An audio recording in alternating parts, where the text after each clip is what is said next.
Press both buttons to turn on the transmitter. If the transmitter controller alarms, push all switches upward to turn it on. Pull down the nose latch to open the canopy. Connect the battery and wait for the helicopter to finish self-check. Check if the servos move normally.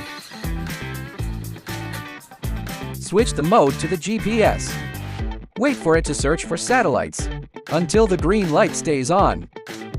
Close the canopy and fasten the latch. Insert the helicopter propellers.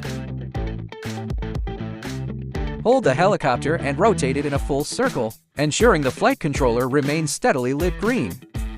Inverted V-stick movement to arm the helicopter.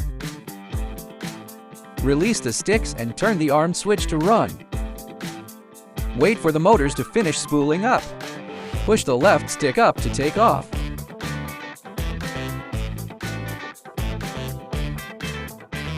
Push the right stick up to move the helicopter forward. Push the right stick down to move it back. Push the right stick right to move it right. Push the right stick left to move it left. Push the left stick right to make it turn right. Push the left stick left to make the helicopter turn left.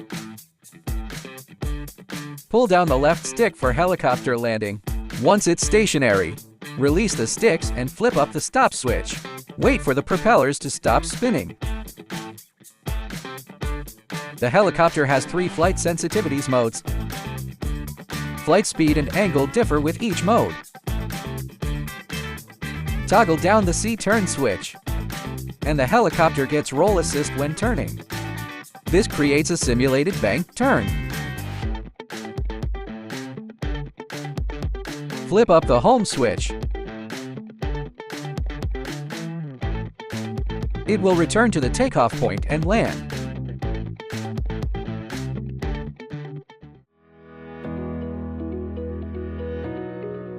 When the helicopter is in AT mode or the GPS signal is weak, it will drift slowly. Switch the mode to GPS, or push the sticks in the opposite direction to stabilize it. If it suddenly ascends uncontrollably, it's initiating low battery auto return. Flip the mode switch to home mode, then flip it back to GPS to cancel.